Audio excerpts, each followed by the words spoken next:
有多少次，你的一天因为一些你完全无法控制的事情而彻底毁掉？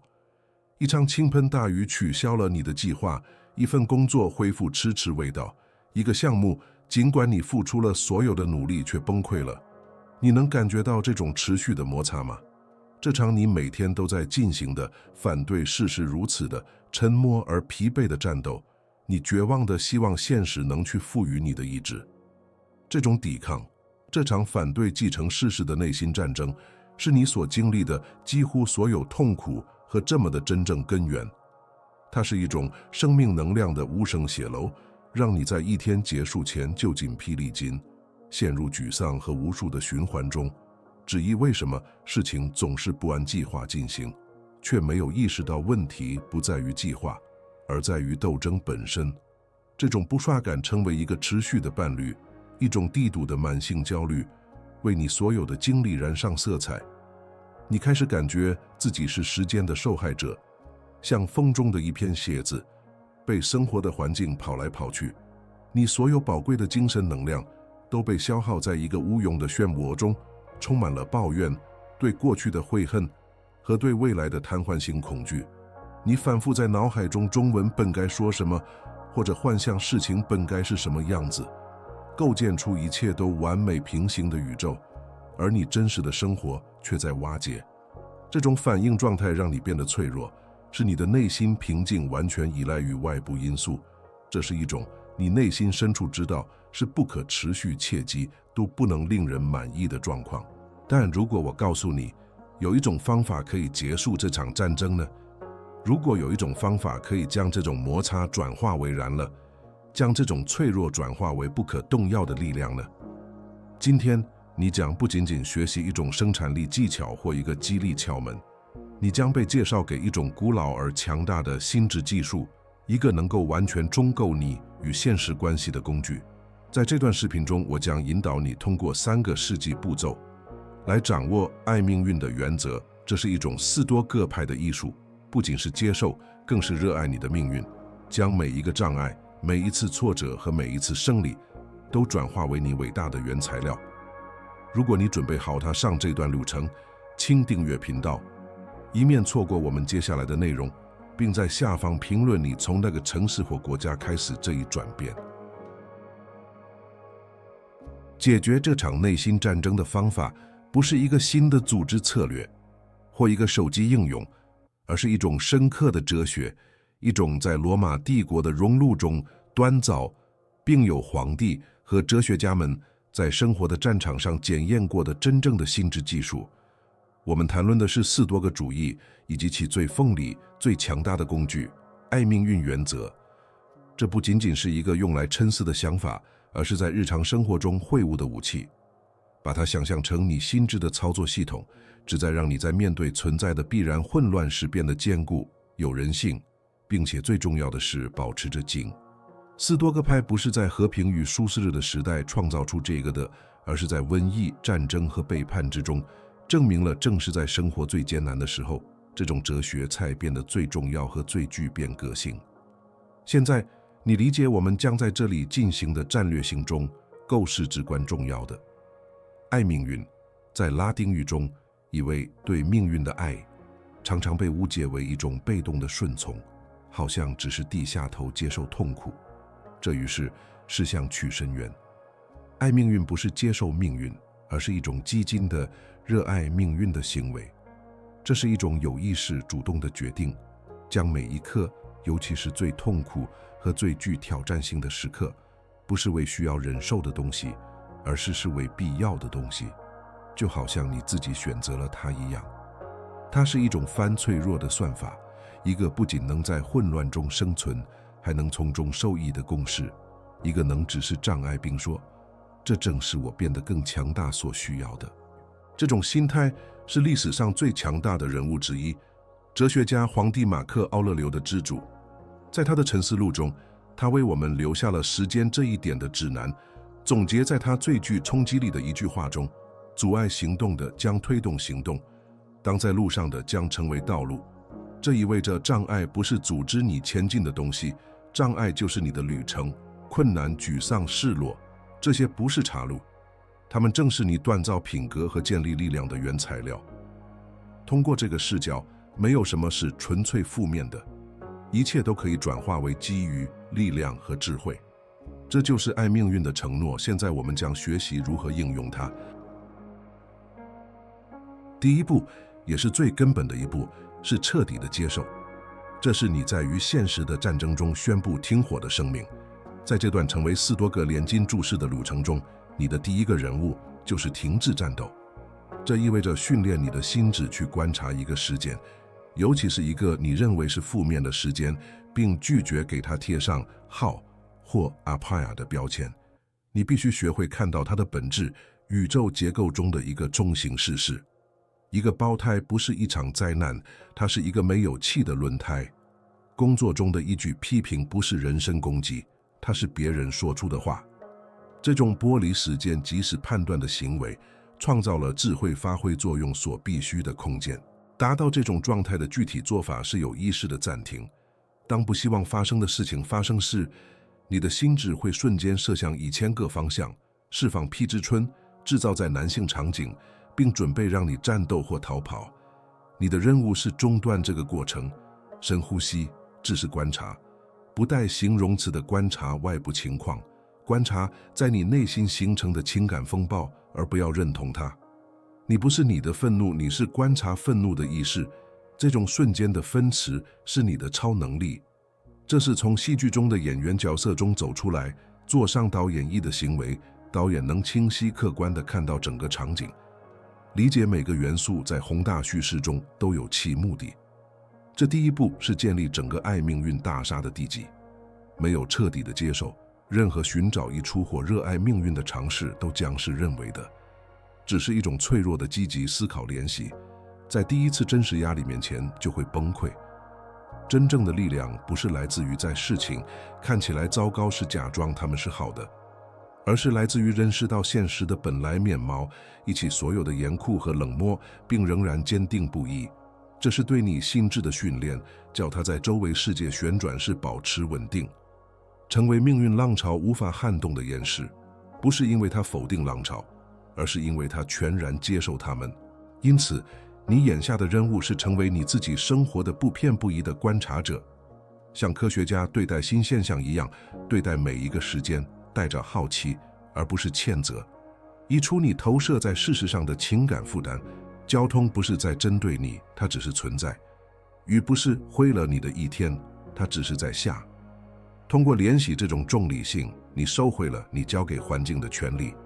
你不再是生活期盼上的一个妻子，对每一步都做出反应，而是开始从一个更高的视角里解游戏规则，为下一步做好准备，而那一步将是你自己的，而不是别人的。当然，这第一步之所以如此艰难，在于我们心智最深层的编程。我们是判断的机器。从童年期，我们就学会了将世界分类为好与癖，对与错，公平与不公平的盒子。这种倾向是一种帮助我们快速决策的进化捷径，但在现代世界，它已成为我们痛苦的主要来源。与这种变成做斗争，就像试图叫一条河向上流。它需要持续的有意识的努力，去挑战支配我们95%日常反应的自动驾驶模式。正是这种模式将我们束缚在情绪反应的循环中。我们的自我加剧了这场内心冲突。自我渴望控制，并依事情应该以某种方式，他所希望的方式存在的叙事为是。当现实不符合这种期望时，自我将其解释为一种个人侮辱，一种直接攻击。这就是为什么一个小小的麻烦会感觉像是巨大的不公。引起痛苦的不是时间本身，而是你的自我讲述的关于他的故事，你被不尊重的故事，宇宙对你不公的故事，你是一个受害者的故事。彻底的接受是对这种叙事的直接威胁，因为它要求自我投降，并接受它不控制宇宙。这场内心战斗消耗了巨大的能量。想象你每天花多少精神和情感力量来抵抗已经发生的事情，抱怨、担忧、沉湎于过去，所有这些都是抵抗的形式。这就像试图退一度混凝土墙，你可以用尽全力去退，但只有你会受伤和筋疲力尽，墙会纹丝不动。彻底的接受不是放弃，这是你能做的最聪明的事情。这是将你的能量从一场不可能赢的战斗中撤出，并将其中心导向真正重要的地方：你的回应，你的下一个行动，你的内心平静。此外，我们的现代文化颂扬斗争和抵抗，我们被为梦想而战和永不放弃的信息轰炸，这常常被误解为要与一切做斗争，包括不可改变的事实。接受被与软弱或被动混淆，但斯多葛派知道真相。真正的力量不在于你留而战，而在于利用你的力量巧妙地航行。因此，内心冲突不仅是与你自己的心智做斗争，也是与一种教会你重视战争，而非智慧基于生命之流、和谐相处的文化范式做斗争。让我们用短造的比喻来使这一点更具体。想象一下，你的品格是一块未经加工的钢，充满了杂质，还没有成型。生活的时间，特别是挑战，是短造的火焰，它们不好也不屁，它们只是钢边的克数所必须的热量。当你抵抗，当你评判和抱怨一个时间时，你基本上是拿起一把锤子，随意而愤怒地敲打着热钢。你不是在塑造这块钢，你只是在砸扁它，制造更多的缺陷，并将你的能量浪费在无用和破坏性的动作上。在这种情况下，彻底的接受是停止疯狂吹击的行为，是理解火焰就是火焰，它在那里加热金属，那是它的功能。接受热量并不意味着你喜欢被烧伤，它意味着你理解它在转变过程中的目的。这是暂时放下锤子，观察白热化钢材的光芒，并认识到其中存在的潜力的决定。你停止与过程做斗争，并开始尊重它，意识到火焰不是你的敌人，而是在创造更强大、更精致的东西过程中的伙伴。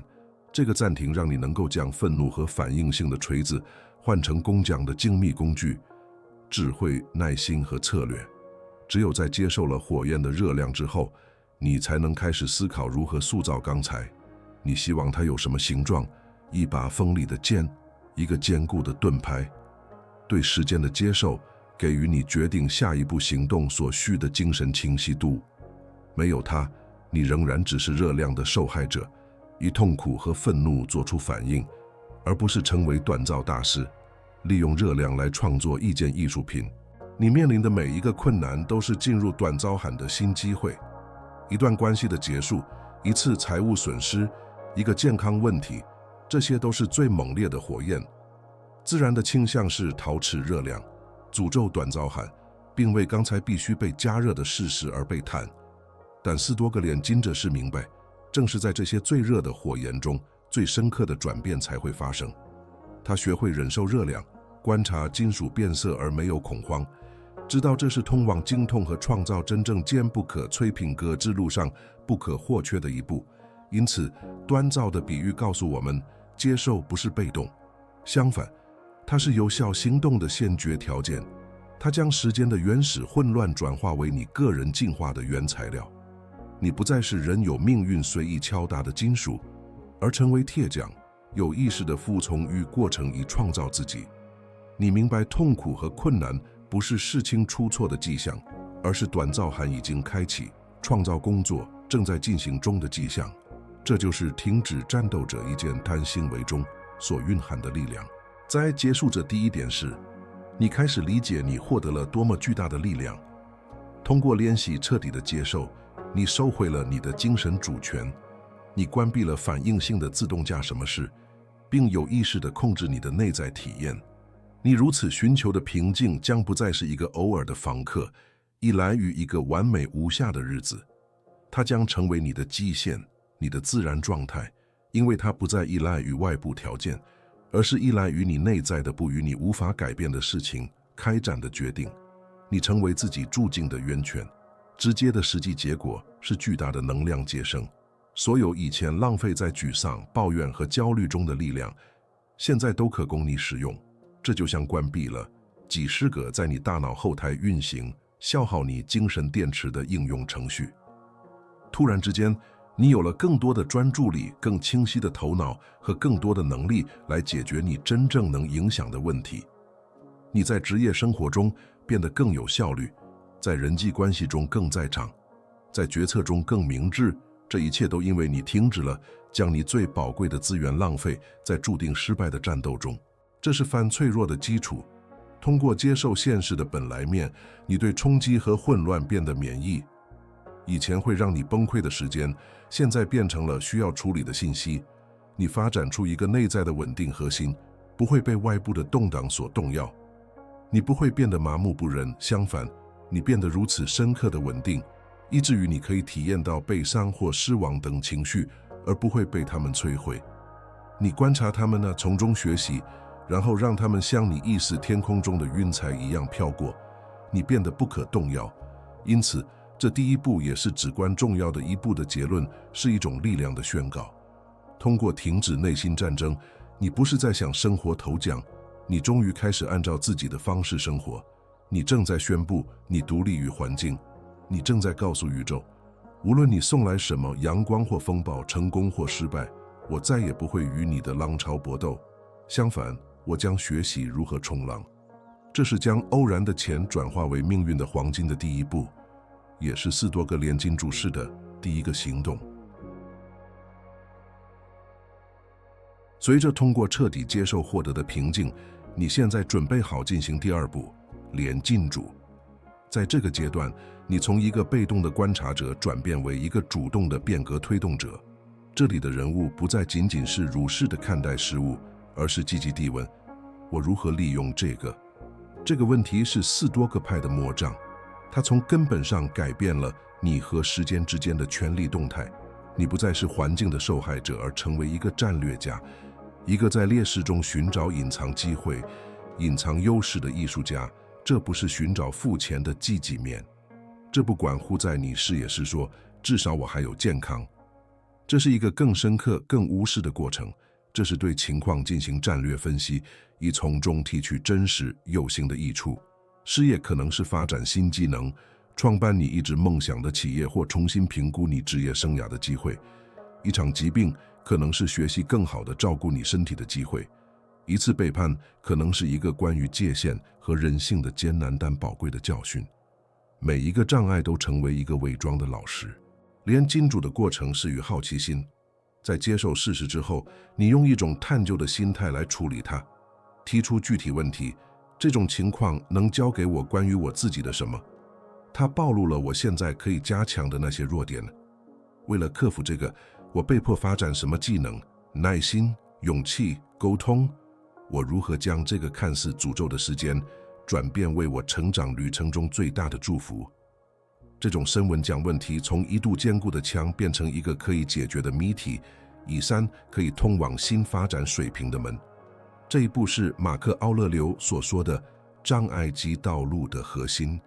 阻挡你道路的问题不是需要绕过或移出的东西，它本身就是你必须走的路，它是你作品的原材料。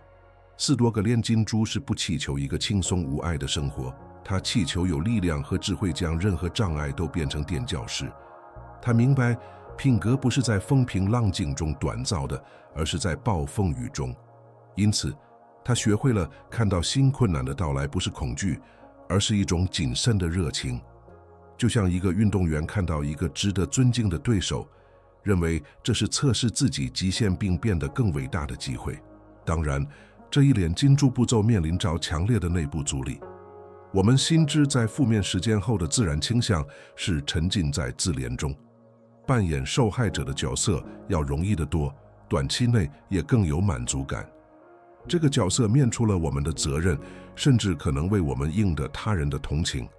提出我如何利用这个问题，要求我们放弃这种阴暗的舒适。它要求我们为自己的回应承担全部责任，即使我们对时间本身没有任何过错。这是一种权力行为，而沉溺与受害者弱点的头脑最初会拒绝它。第2个冲突呢，是我们大脑的小级偏见。我们的祖先通过对威胁保持高度警惕而生存下来，结果我们的大脑对负面体验像墨铸铁，对积极体验像特富龙。面对困难，我们的心智会自动关注所有失去的东西，所有潜在的痛苦和所有在男性的情境。积极寻找益处是在你找这股强大的神经潮流有用，它需要有意识的努力来重新定向焦点，迫使大脑在只看到强的地方寻找门，在只看到威胁的地方寻找机会。另一个重要的障碍是全儒主义。通常，在悲剧中寻找益处的想法可能看起来天真甚至谋反。失去亲人能有什么益处？有人可能会问，斯多葛主义在这里不提供简单或不尊重的答案。连禁主不是假装痛苦不存在，而是在最初的悲伤被接受的度过之后，问这种经历如何能加深我们爱的能力，我们对生活的欣赏，我们对其他受苦者的同情。它是寻找一种尊重痛苦的意义，将其转化为智慧和同情，而不是让它变成痛苦和绝望。最后是即时性的障碍。我们生活在一个寻求即时解决方案和即时满足的文化中。然而，斯多葛炼金术是一个通常需要时间的过程，困难的益处很少在它发生的那一刻就显而易见，可能需要几个月甚至几年，我们才能回头看，理解一个看似可怕的事件，实际上是我们生活中一个至关重要的转折点。炼金术的时间需要对过程的信念和耐心，以允许意义和益处在挂档的时候显现。这在一个痴迷于速度的世界里是一种难以培养的美德。让我们用一个新的比喻，想象你是一个在公海上的航海家，最终的目的地是你人生的宏伟目标，你个人的伊萨卡。突然，一场猛烈的风暴出现在你的路上，这就是障碍。反应性的航海家，普通人，会诅咒风暴。他与海浪搏斗，固执地试图维持原航向，耗尽所有精力，最终往往穿回人亡或迷失方向。他是风暴尾会吊他旅程的敌人，他与海洋开展一场他永远无法赢得的战斗。而斯多葛炼金术士则接受风暴的存在。第一步，他不诅咒它，他尊重它。然后他开始第二步，炼金术。他提出关键问题：我如何利用这场风暴？他查看他的地图、风向、浪的强度，并开始调整范。他意识到，虽然风暴使他偏迟了原定航线，但他正以巨大的力量吹向一个新的方向。也许这条新航线会带他到一个未知的岛屿，那里充满了他在远航线上永远找不到的资源。或者也许他会迫使他学习一种新的航海技术，使他成为一个更好的水手。他不再与风暴搏斗，他正与他共舞。他正在利用看似具有破坏性的能量来推动自己前进。曾经是障碍的东西变成了他主要的推进力。风暴不再是他旅程的障碍，它已成为旅程本身一个重要且具变个性的部分。它最终可能到达一个与原计划不同的目的地，但它到达时会更强大、更明智，并有一个更有趣的故事可讲。他不仅在风暴中幸存下来，他还利用它成为了一位海洋大师。这就是提取益处的精髓。它是在任何系统中，即使在危机的混乱能量中，也能看到能量并将其引导到你的目标的能力。你受到的每一个批评都是一股可以调整你品格航向的风。每一次失败都是一个教你关于你船只结构的浪。每一次你被跑出航道，都是一次发现你内心新大陆的机会。航海大师不祈求风平浪静，他祈求有能力利用任何风向为他服务，因为他知道是巨大的风暴造就了伟大的水手。在完成者第二步是，你对生活的看法发生了不可逆转的改变。你不再将生活看作是一系列发生在你身上的时间，而是开始将其看作是一系列给予你的原材料。你从一个被动的经验消费者转变为一个积极的艺术家，一个雕塑家。他看着一个艰难日子的粗糙大理石块，已经能够想象出他可以从中提取的杰作。受害者心态对你来说变得完全陌生，因为你太忙于在每个问题中寻找杠杆。实际的结果是，你天生就成了一个问题解决者。你的心智被训练在别人只看到再难的地方找到机会。这不仅增强了你的个人韧性，也是你在任何环境中都极具价值。无论是在你的家庭、社区还是职业中，人们会被那些在一切似乎都已失去时，能保持冷静并找到前进道路的人所吸引。你成为一个天生的领导者，不是因为拥有一个职位，而是因为拥有混乱无法动摇的精神清晰度。你成为上众的秩序之源，更深层次地，你开始对自己建立起不可动摇的信心。这不是那种相信屁事不会发生的傲慢自信，而是那种更深刻的自信，知道自己可以处理任何发生的事情。你已经面对过火焰并利用了它，你已经在风暴中航行并变得更强。你有自己将逆境转化为优势能力的具体证据，对未来的恐惧大大减少，因为未来不再是一系列潜在的威胁，而是一系列尚未解释的机会，让你去实践你的艺术，并进一步锻造你的伟大。因此，4多个炼金主的结论是个人能动性的获得。你在细胞层面理解到，定义你生活的不是发生在你身上的事，而是你如何处理发生在你身上的事。你拥有善变的力量，你就是那个炼金主士，可以通过意图和时间，将痛苦、沮丧和失败的钱转化为智慧、力量和目标的黄金。你不再受命运的摆布，你与他建立了积极的伙伴关系，准备好迈出最后一步，不仅利用命运，而且无条件地爱他。我们现在来到了闪定，这是时间爱命运的最后也是最崇高的一步，肯定的渴望。如果第一步是接受现实，第二步是利用现实，那么这第3步就是一个量子飞跃，积极地想要这个现实。它达到了这样一个境界，你可以审视你整个人生的至今，既有欢乐的善良尽现，也有痛苦的黑暗纠结的界，然后真诚而有力地说，是的，我想要这一切，再来一次。这就是最纯粹、最强大的形式的爱命运。这不是一种顺从的行为，而是对生命最高形式的肯定。它是一种理解，即每一个时间，特别是最困难的时间，都是创造出今天你的配方中绝对必要的成分。从你的过去移出任何一个屁事，并不会神奇的让你更快乐。它会改变你整个存在的结构，摸取那些你只能通过那次特定困难才能获得的教训、力量和深度。这是看待伤疤，不把它们看作缺陷，而是看作你比试图伤害你的东西更强大的证据。肯定的渴望是哲学家弗里德里希·尼采爱命运的伟大倡导者称之为他的伟大共识的东西。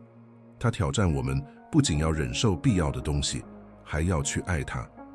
这意味着爱上成为自己的过程，包括所有的成长痛苦，是既爱断路也爱淬火的钢，是既爱风暴也爱的大港口。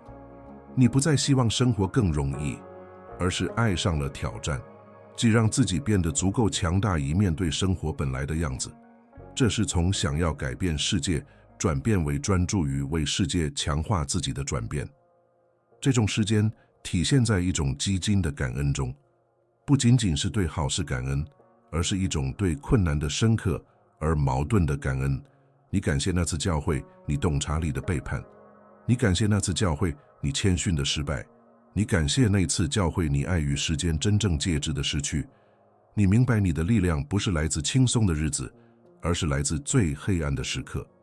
因此你学会了爱那些黑暗时刻。17为你伟大绽放的废我土壤，这种心态让你几乎无敌。达到这个水平的困难是巨大的，因为它违背了我们被教导的关于幸福的一切。我们的文化将幸福定义为没有痛苦和快乐的最大化。爱命运在其最高层次上提出了更为激进的东西。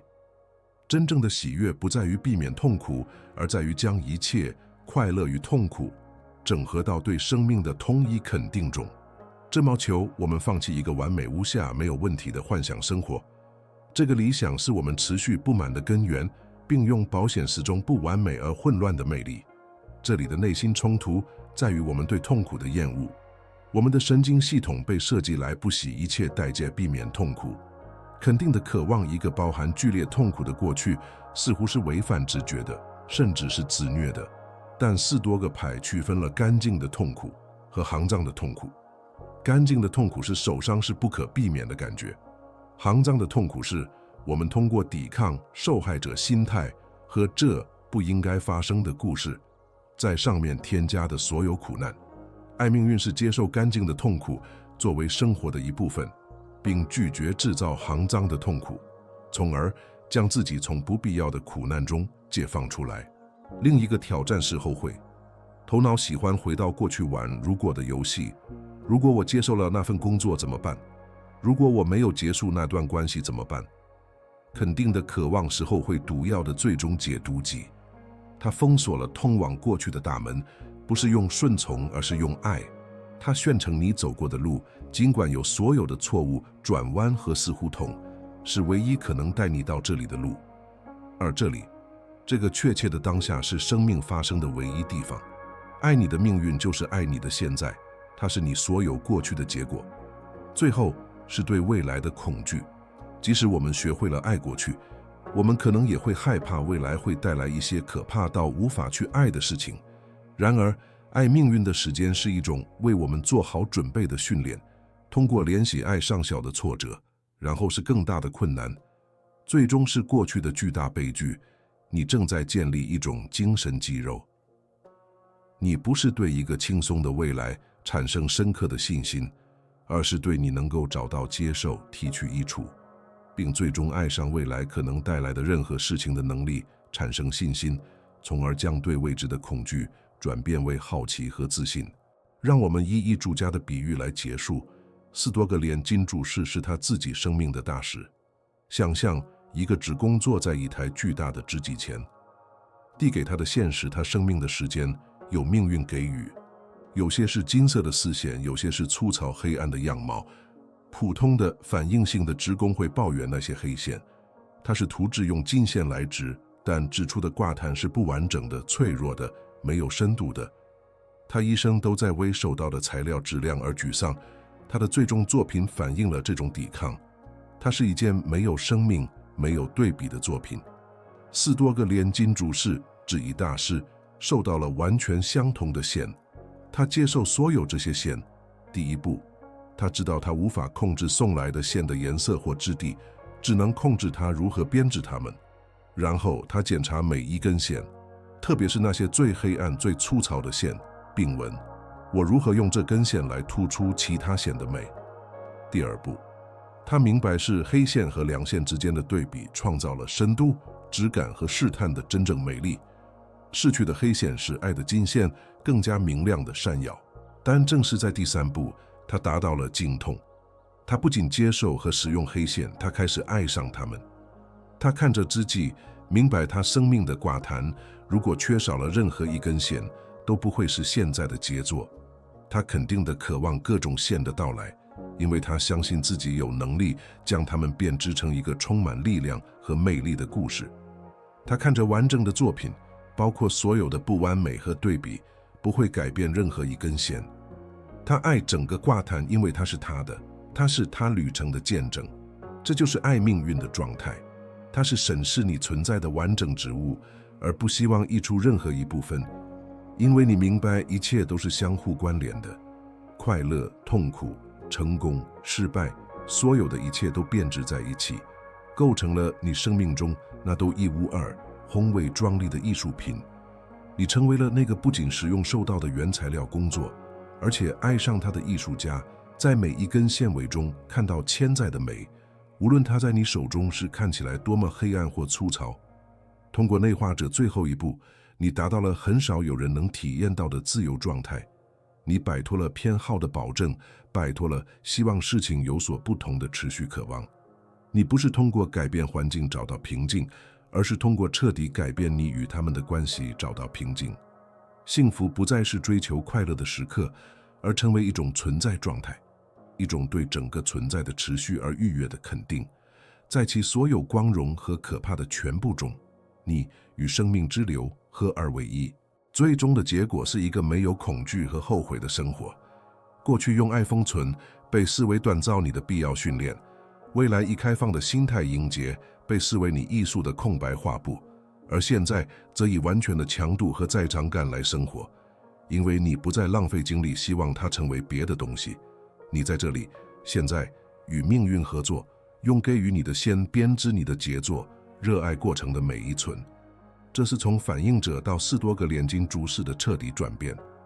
你开始这段路程时，感觉自己是时间的受害者，在你6.2站。现在，你是自己为品格的建筑师，生命的设计师。你学会了停止战争，在障碍中找到机会，并最终爱上整个过程。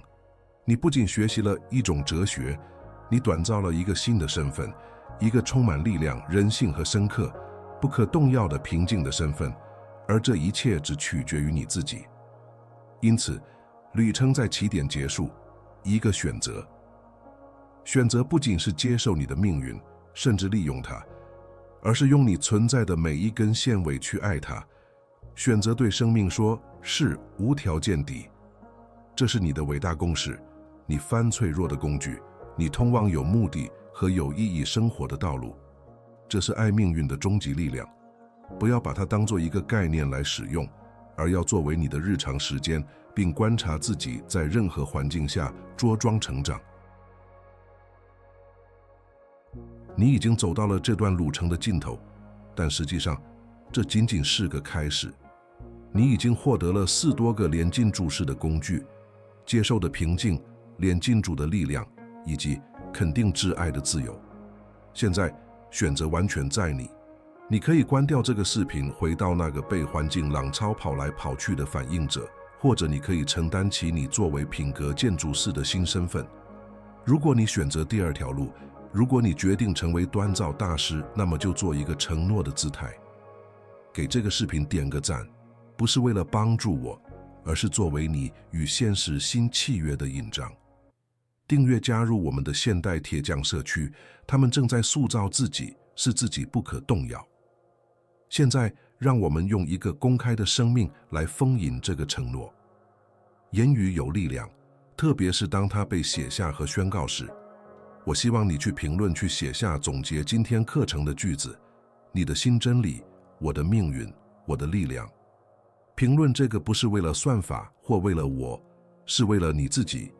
在输入这些字时感受他们的力量。这是你作为爱命运的有意识实践者的第一个行动。这是你的生命。从今天起，你将不再逃避困难，相反，你将正面迎接他们，知道每一个困难都是你锻造伟大和建立你赢得的有意义生活所需要的确切原材料。最后，如果你看到了这里，你就不是一个随意的观众，你是那些专注的人之一。你是这个社区核心的一部分，寻求的不是轻易的舒适，而是真正的力量。让我知道你是这个团体的一员，也评论一下。我坚持到了锻造的最后，这样我们就能互相认识并互相加强。如果这个信息与你产生共鸣，不要独自保留它。士多个主义也关乎服务与更大的善。想象你生活中正在与现实做斗争，因反抗不可避免而受苦的人，与他分享这个视频，成为那个向他展示还有另一条路可走的向导。